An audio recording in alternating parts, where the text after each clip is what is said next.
Hey guys, and welcome to another Factorio tutorial. I'm Exterminator. Thank you for joining me, and today I'm joined by a special guest, DaemonEngineer. Hello. And yeah, so Demon is a robot expert, I guess you could put it. I brought him in for this because today we're going to go over robot logistics robots and some setups for them, and their downsides and upsides and ways to counter those, so on and so forth. So pretty much anything you need to know about robots. And well, I mean, you're kind of known for your Skynet builds with how many hundreds of thousands of robots working. 300,000 on the system. Not all of them work.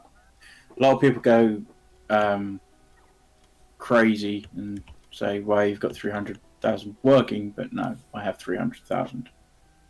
Right, but I mean, you still had a ton working, and you do a lot with robots. If my base is running, it averages about 15 to 20,000 in use. Right, which is still quite a lot for most people. So Yeah. yeah, we we're gonna go over some stuff that we're gonna go over some just the basic things of chess here and some upsides and downsides of them. Um, some robot mining compared to belt mining, robot train unloading compared to belt unloading, and then finally a actual production setup using robots to bring the products uh, in to actually make things. So I'm gonna let you kind of take this away here for covering this bit. Okay, so what was just running there is a basic like simulation of a production, and the difference is that the distance between production and requirement makes on the amount that you get requested over time. This is where a lot of people make mistakes when they're placing down robots without really thinking about it. And if we check these chests, what we've got set up here at the top of the green wire will show off in a minute to do with saturation of robots, but that is pretty consistent for that sort of distance. As 50 requested, you normally have about 10 items in that chest at all times. You won't get the 50 at all times because it creates an order which is fulfilled by the robots, sort of like a supply demand chain in real life. And then as the things are being delivered, it knocks that off the order. And this fast insert is creating more by taking items out of stock, so to speak. Right. So every time that happens, it creates a new order. That robot picks it up and takes it across. All the time that insert is working, you're constantly creating more. Mm-hmm. So this distance, about 50, is right. And we've set that up on these other chests down here, simulating more production with red wire. And they've all got the same 50, which we've calibrated up here. At the top, that still chest is 1.1 thousand red wire. And that will consistently progress smaller as we get further down. And this bottom chest has got 956 wire in it. That's a. They all started at the same time. They've all had the same amount of robots, which weren't overwhelmed. So they've all had roughly the same amount of time, give or take a few milliseconds, of working. And from top to bottom, that's 200, about 250 robots, 250 items less on the further one away. Yeah, and that is just a very good demonstration of travel time, the distance Yeah. between.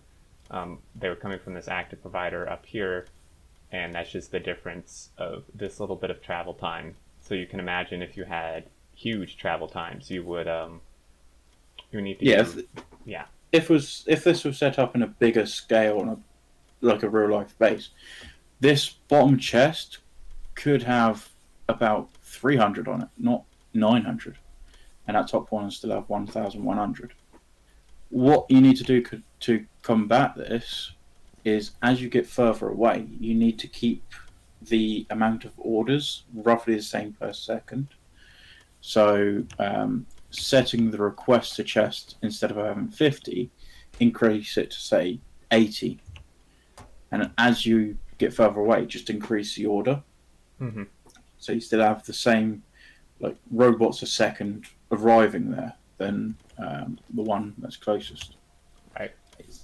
It's a very fine optimization that changes quite often. So generalization is normally good. What we'll also show here is the downside to using active provider chests, other than if you've got a mismatch in your ratios of building, it can clog up your storage system to a point where robots don't work anymore. The other downside to it that not many people realize is, if I just pick up some of these red wires here,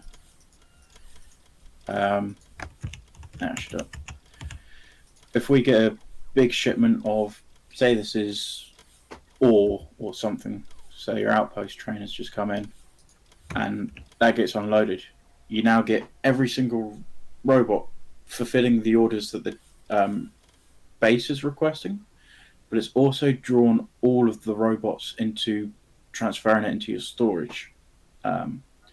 It's all right for the initial bit, but when the robots need to charge, because they don't have time to go back to the roboport, see they've all just gone to charge now. Watching the green wire chest up here, this is now not getting enough per second because all of the robots are trying to sort out this order of red wire. Right, and they're still stopped charging as well. Yeah. Yeah, so you've just increased this setup from needing about 150 robots to looking at that, you need about 250 consistently. Right. So yeah, definitely be careful with where you put your active providers, how you use them. This can definitely create an issue for you. As a general rule of thumb, they're only really needed in oil systems with barrels of oil. Yeah. So yeah, to output your empty barrels, so that your robots will kind of be forced to take those empty barrels to somewhere where they can actually be used again. Yeah, because as you get your full barrels emptied, and then instead of sitting in an active provider, because they might not always go, that chest that's on your output of your unbarreler will get filled up, and you don't want that, so you need to clear it as quick as possible. And that's the role of the active provider chest, or active provider chest. Yep. So go to mining. So this is your basic mining setup. This is a rather small patch, but it's basically the same. You go from mining, run it through a balancer if you want, and then these bits here just simulate where the train would be. So it's rather simple. Everyone knows it. Bread and butter. There you go. Roughly about this much. Could be bigger with bigger trains and stuff like that. Loading on both sides or whatever. Right. And the upside to having it up here with the robot mining, let's just power this up. And yeah, you can see that this is a lot smaller than this setup down here. Yeah. Doesn't need a balancer, doesn't need the belts. You can just go directly into the chest. And actually something else that may be overlooked as well is when you use belts, unless you do some really weird underground belt trickery, you have to actually leave a space between miners for your power pulls. You can see that Demon has left a space between the back of these and the back of these to put power pulls. With robots, you don't have to do that. You can see these are right up against each other because we can stick our power pulls in between the chests, and you can't do that with belt unless you do some really weird underground stuff. Yeah, it's a lot more compact. You can get more miners on the patch, so you mine it quicker, which we all want because we want to get the resources away from those damn aliens. Yeah, exactly. And the other bonus to this if you was finally mined all of this belt one out, you'd have to get your robo ports and your power armor. If you haven't got to the power armor stage yet and you're still getting trained, you'll have to go around with your steel pickaxe and take every single one out. With this, you've got the infrastructure there. All you need to do is get your deconstruction planner, put down a storage chest, like that, and just tell it to deconstruct, and it will do it all for you. You can just stay there, pick up that storage chest when you want it, and go back. You don't need it just speeds it all up. So. Yeah, and you can see that this is actually not even very robot heavy. You can see now that with all these miners going, we're only using about half. It fluctuates, but we're only using between like, it looks like 50 and sometimes down to like 70, 75 robots for this entire patch, which really is not that much. No, that's like pocket change to any robot system. Yeah, and then the last thing that to cover here is these request amounts. People might wonder about this. As you can see, we're actually requesting 20,000, or you may see sometimes people will do like 1,000. But you will rarely see for people who have experience with this, not like they don't request 100 or 50. And you want to go over why that is, Demon? Yeah. You'll never get 20,000 in that chest. I put 20,000 in there because you just crank the slider to the max. It's just easy for me to do. I'm not looking for specific as long as it's more than what the chest can hold.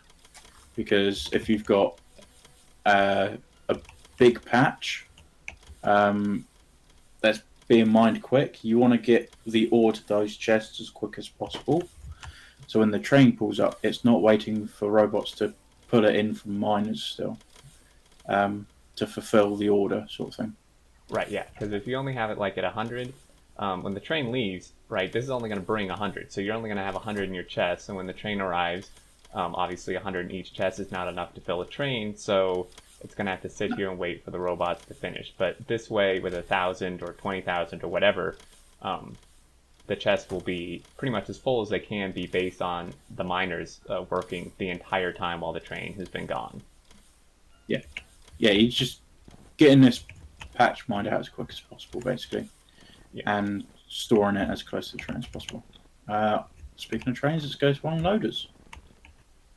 Yeah. So this is a belt-based unloading system. I'll show it off here. I just threw this together. So this just simulates it going into like smelters or onto a belt-based system, whatever that is. Right. This is pretty close to as compact as you can get. And as you can see, we need a roboport network here anyway to put the coal in. Right. So you're running robots down here. So this is going to have to be connected up to another system to get coal in, or just connected to your main system. So why not have robots here as well? You've got the infrastructure. Just use it. The real benefit of having robot unloading is space saving. So we've got a track like scale here. And as you can see, like every big bump is 10 and every small bump is 5. So this is 33 tracks long, 32 actually, because it overlaps on one. So this is 32 tracks long. Down here on the robot-based unloading, sorry, we're only at 27. This is including roboports as well. You've got a few extra roboports than what you've got on the belt-based, but when you crank it on,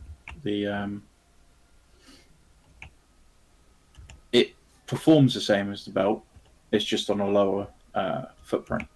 The benefit of that is the train pathfinding can sometimes fail when stations are too far spread apart when it's pathing to the same name. Yeah. And then also just kind of a side benefit for some people is that it's so much, I would almost say, easier and simpler and cleaner to set this up or to have this work with bots. Now, I mean, Daemon has done a very nice symmetrical, balanced, unloading system here, but still, it's just not, just because of the nature of belts, it just is not as clean as this setup down here. This took a lot longer to set up. When I was first designing this, and I normally just throw it all together instead of having a set design. Mm-hmm.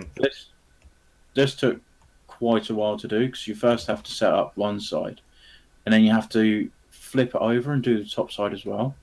Yeah. Whereas this, you can just get your inserters down, put your chests down on it, and leave it.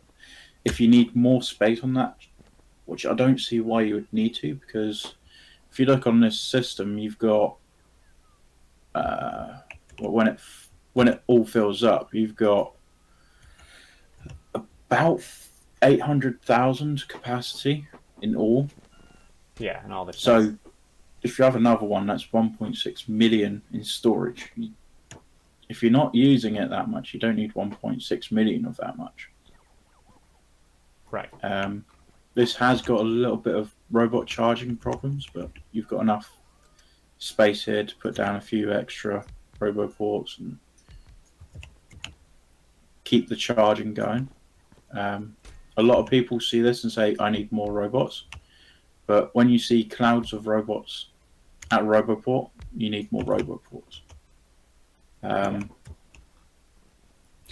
We'll explain that a bit further on the next one, maybe, I think.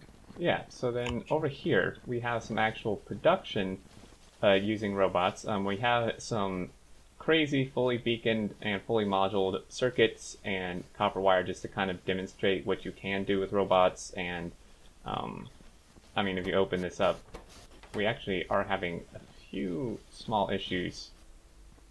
I think we actually need more robots or more charging. We do need more charging is what it is. You can see these guys hovering here. Yeah, we've got clouds of robots here. If you go over to this bit here, yeah, we've got a lot of robots. Yeah, so you can see this is a huge charging issue, and that's actually our throughput issue. It's not the number of bots; it's just simply charging, because all these bots are sitting here waiting to charge rather than working. Yep, and to fix this, I put down what I call a mega port. You'll find these a lot in my builds. They're very handy.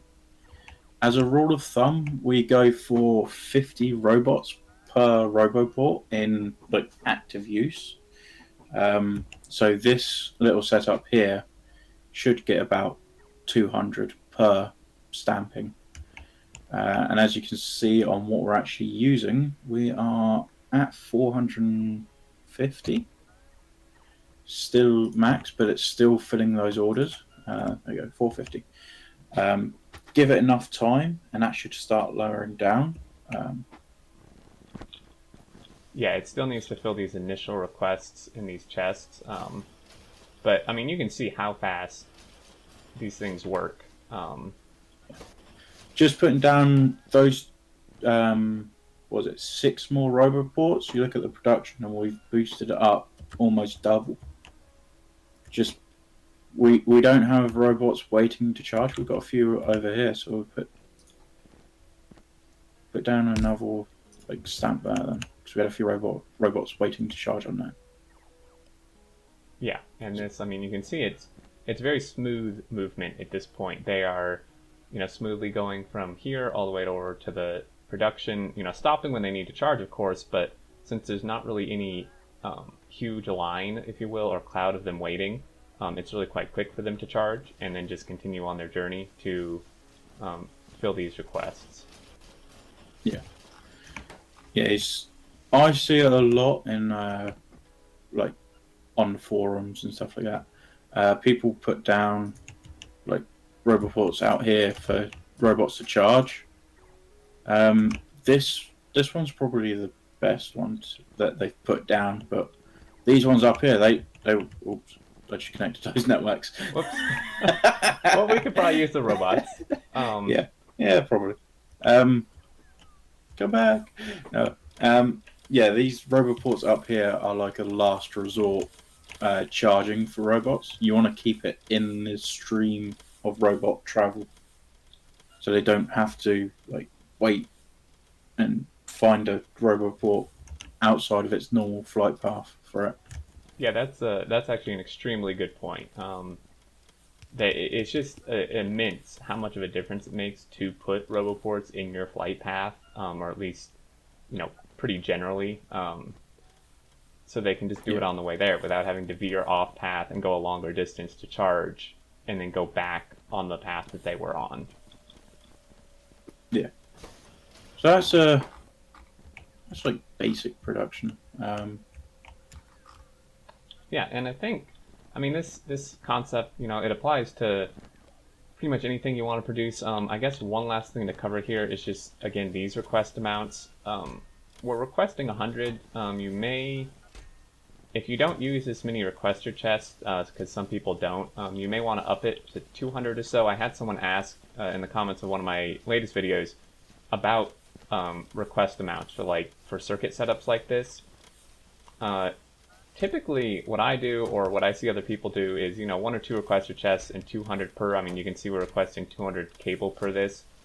And again, it kind of matters on flight time and travel distance, as we demonstrated at the beginning of the video. Is that will greatly affect how much you need to request, depending how far the robots need to travel. Yeah. What I see a lot of as well is this. I set up on the top one is they request 2 items or 4 items in one chest and expect the inserter to be able to fulfill the demand. And what tends to happen is it overfills on one and doesn't fill up enough on the other. To get around that is what we've done down on the other ones is separate it. Always have one request a chest to request 1 item. If you do it on stations, so you have a train that's pulled in and you want to refill some outpost gear, and you've got there's your cargo wagon, and there's your requester. That inserter that's going onto the wagon could have already picked up an item that's already filled on that wagon, so it won't refill what's needed. It'll just not work in effect. So always keep 1 requester chest per item at least. I suppose we can go over some bad ways of setting up networks as well. Yeah, probably just briefly. I think we're almost out of time for length of the video, but so yeah, this is a common setup for people. It's, a lot of people do it because of OCD, and they always place down a roboport on the max range possible for a roboport, and only do that. So when they go to putting in a system like what we had previously with the circuits, that it's an extreme, but I have seen people do it and wonder why the I should go get the blueprint.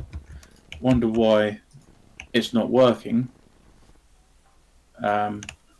It's normally because you don't have the roboport coverage, not coverage, the support for the roboports.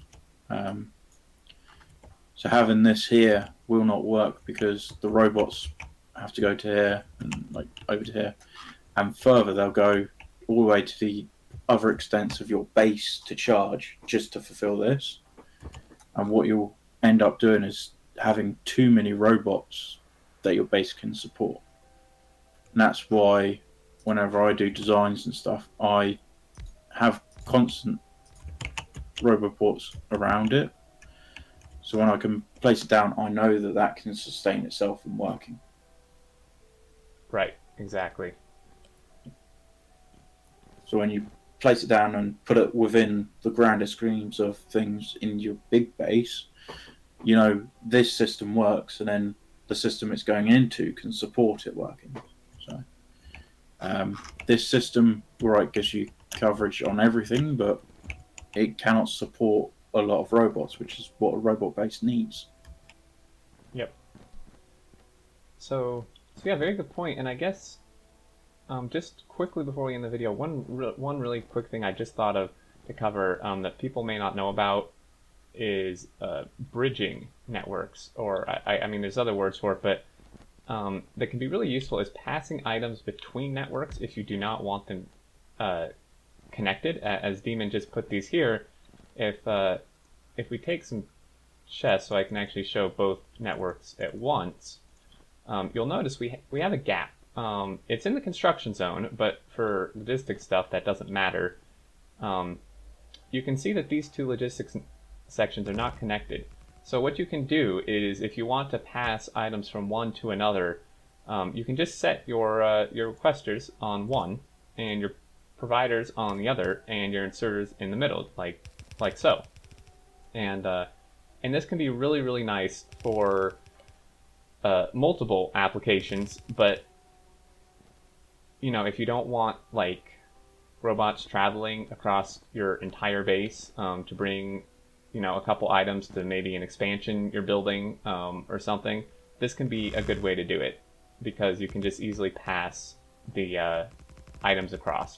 And this is another really, really good example of when you need a requester per item. If you try to set this up with like 3 items per requester, this is even worse than the production thing, because you can't unfortunately filter slots in chests. So what's going to happen is you're going to request, say, like 50 inserters. What's going to happen is this inserter will just fill this provider with inserters, if that's like, or it's inserters and whatever else you're requesting, and you won't ever have any uniform amount of items in here. So just make sure you're requesting one separate item per requester. You can get around it by using cargo wagons as an intermediary. So you request into the cargo wagon, which you filter that, and then output. But it kind of defeats the whole point of this. Right. So, yeah.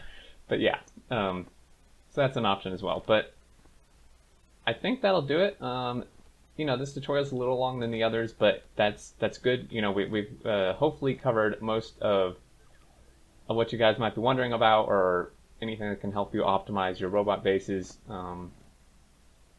And yeah, I think that's probably it. If you do you have anything else to add? Any other last thoughts here, Demon? I suppose if there's anyone that needs any help, you can normally find me on Twitch streams in Factorio. I'm normally around there. You can also find me sometimes in Reddit. If you tag my name in Reddit, which is DaemonEngineer as well, you'll find I'll pick it up and have a look through. Well, yeah, just reply to this video. I know Exterminator's been doing a few videos with some other guys. So yeah, I'll probably pick up a few responses if needed. If you need it, I'm normally there to help out people with bases, trains, robots, anything Factorio. Yeah, definitely. You've helped me out with trains recently, which was really nice. So I still need to run you over. Still needs to run you.